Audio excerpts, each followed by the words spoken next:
Hola, buen día. Hoy vamos a presentar la defensa sobre la monografía propuesta por el Departamento de Salud Mental y llevada a cabo por las alumnas Rebeca, Belén, María Florencia y Amparo. La temática elegida para esta monografía fue crisis accidentales, las cuales hoy en día las podemos representar por las consecuencias del coronavirus y la pandemia en la que estamos viviendo. Es por esto que el título de la monografía se denomina La salud mental en crisis. Una de las preguntas que formulamos y que nos pareció importante remarcar en esta portada es que si es suficiente preservar solo la salud física durante la pandemia. Bueno, basándonos en la pregunta que acaba de realizar nuestra compañera, es en la cual nos basamos en la investigación. Bueno, durante la monografía, la investigación se basó en el tema de las crisis accidentales en el contexto de pandemia por COVID-19 y cómo éstas afectan en cuanto a la salud mental de las personas.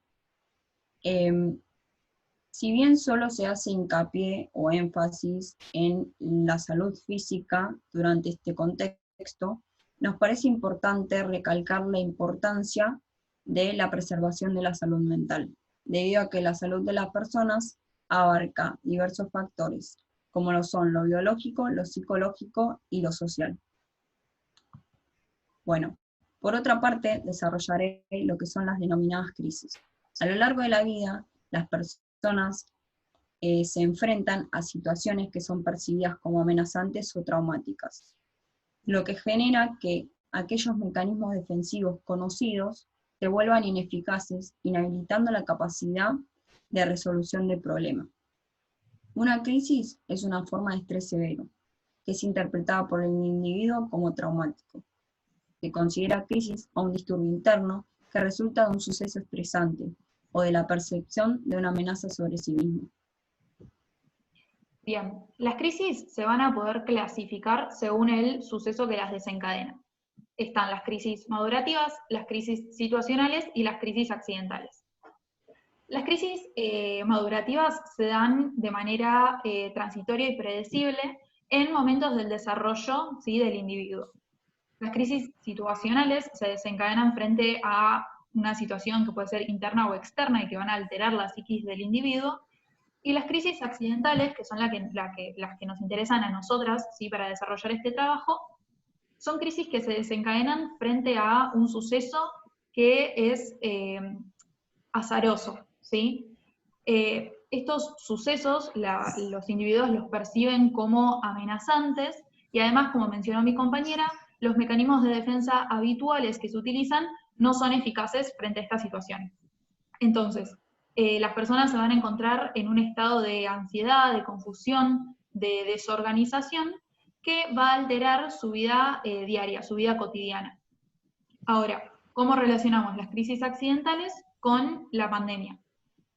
Según la Real Academia Española, una pandemia es una enfermedad epidémica que se extiende a muchos países o que ataca a casi todos los individuos de una localidad o región. Estas pandemias, las pandemias ocurren de manera inesperada y van a repercutir de manera negativa en distintas áreas, ¿sí?, de la vida de las personas. En el área económica, en el área social y, por supuesto, en el área de la salud. Y dentro del área de la salud van a afectar a la salud mental. Entonces, teniendo en cuenta esto, podemos considerar a las pandemias, en este caso a la pandemia por COVID-19, como un hecho desencadenante de crisis accidentales.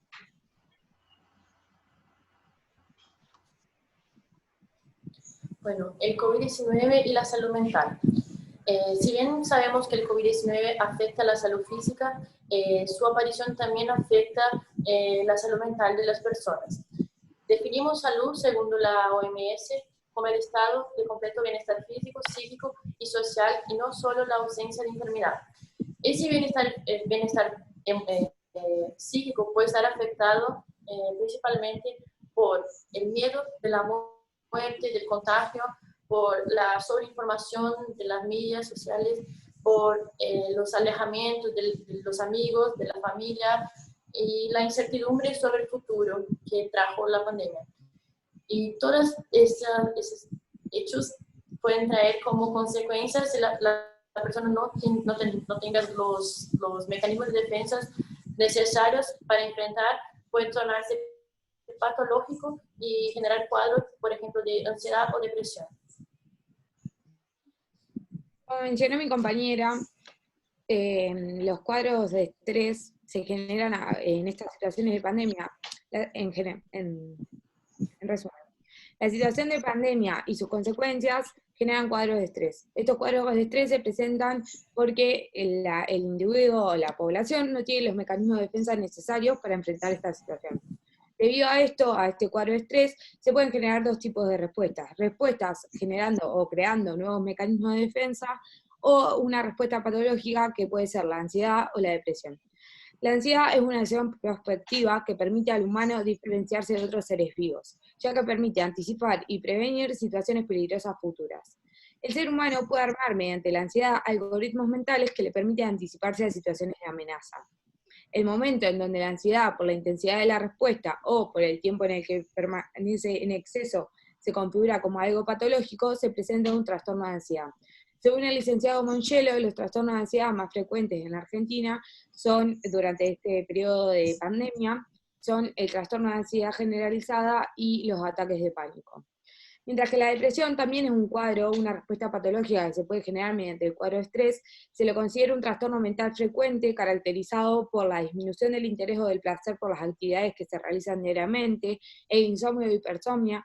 Insomnio significa dificultades para conciliar el sueño, mientras que la hipersomnia es una somnolencia diurna excesiva, un sentimiento de inutilidad o culpabilidad excesiva, disminución de la concentración o toma de decisiones, pensamiento de la muerte recurrente, ideas de suicidio, intentos del mismo, cambio grande de apetito, a menudo con aumento o pérdida de peso, odio a sí mismo, estado de ánimo irritable y retraimiento social, es decir, dificultad para relacionarse. Según la OMS, este cuadro de depresión, es decir, este trastorno mental frecuente, puede ocasionar que una persona no pueda cumplir sus obligaciones diarias, como por ejemplo estudiar o trabajar, e incluso si se presenta de manera muy frecuente, puede generar hasta que se llegue a que la persona tome la decisión de suicidarse. Bueno, en relación a todo esto que acaba de mencionar la compañera, podemos ver que al realizar la encuesta a 428 personas, pudimos tomar ciertos datos, los cuales nos dan síntomas atribuibles a cuadros de depresión y ansiedad. Bueno, estos datos son que en un 59,3% de los individuos presentaron alteraciones en el sueño, un 54% han experimentado cambios en el apetito, y un 50% presentan disminución en el interés o placer al realizar ciertas actividades. En menor medida podemos observar que fueron seleccionados los ataques de pánico en un 10,7% y pensamientos de muerte o suicidio en un 3,4%. Acá quiero mencionar algo, que es que cuando realizamos la entrevista al licenciado Mongello, él nos mencionó que la ideación suicida se triplicó. Bueno, por otra parte, en la población argentina, el grupo de individuos más afectados en lo que respecta a la salud mental son los adolescentes, debido a que los adolescentes atraviesan tanto las crisis madurativas como las crisis accidentales. Si bien los adolescentes presentan los mismos síntomas que otras personas de diferentes rangos etarios, ellos vivencian estos síntomas con más intensidad. Además, no tienen las mismas herramientas que otras personas.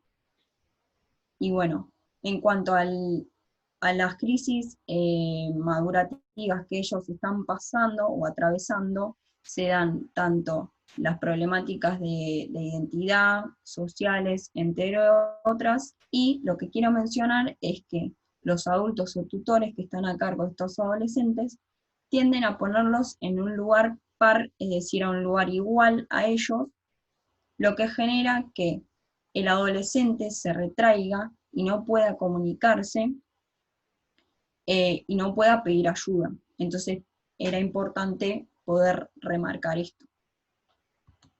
Bueno, como veremos acá, pueden observar los datos mencionados anteriormente y el formato de entrevista que realizamos. Bien. Para apoyar los datos que nosotros obtuvimos de las encuestas, tomamos información, ¿sí?, del Observatorio de Psicología Social Aplicada de la Facultad de Psicología de la UBA, que lo que ellos hicieron fue una serie de entrevistas en los centros urbanos más importantes de la Argentina desde el comienzo del aislamiento social obligatorio en el país. Los resultados de estas encuestas muestran que las personas de entre 18 y 29 años fueron en los que se vieron mayores niveles de ansiedad, de depresión y de la sensación de pérdida del sentido de la vida. Además, como estas encuestas se hicieron de manera secuencial, podemos ver tanto en la encuesta del 2 de abril de 2020 como en la del 2 de junio del 2020, que las emociones presentes con mayor intensidad en la mayor parte de las personas fueron la incertidumbre, la preocupación y la ansiedad, y que en menor medida o con menor intensidad se presentaron los sentimientos de miedo y de depresión. Pero lo que quiero remarcar es que en la encuesta del 2 de junio, el miedo y la depresión, si bien estaban presentes con menor intensidad, fueron las emociones que aumentaron en mayor proporción. En este gráfico, acá lo que vemos es, la intensidad, ¿sí?, marcada como 1 siendo poco intenso o escasa intensidad y 5 mucha intensidad, con respecto a las emociones presentes en mayor medida en la población. Y los trazados de colores son distintos rangos etarios. Entonces, lo que muestra este gráfico es un poco lo que estaba mencionando recién, de cómo los individuos de entre 18 y 29 años presentaron mayor intensidad en la mayoría o en todas estas emociones, pero particularmente y con mucha más diferencia en los sentimientos de depresión y de pérdida del sentido de la vida. El consumo de las drogas durante el aislamiento. Antes de hablar de este consumo de drogas, vamos a definir a qué es una droga según la definición del doctor Berruno, el cual definió a la droga como toda sustancia que ingresa al organismo por cualquier vía, peritoneal, endovenosa, entre otras, produciendo alteraciones en el mismo. La pandemia y el aislamiento social, como ya mencionamos, generan cuadros de estrés en gran parte de la población. Este cuadro sitúa a las personas en un cuadro de vulnerabilidad, ante la cual se comprobó que tienden a aumentar el consumo de drogas. Según un estudio de CONICET, observamos, para sorpresa, que el rango etario que aumentó este consumo de drogas se corresponde entre 35 y 40 años, mientras que los jóvenes disminuyeron este consumo. Bueno, ¿cómo mejorar el bienestar y la salud mental durante la pandemia? Como consecuencia de la pandemia, consecuencias físicas y emocionales de la pandemia, algunas instituciones y profesionales hicieron algunas recomendaciones para ayudar a pasar por ese momento y también para mantener estable la salud mental.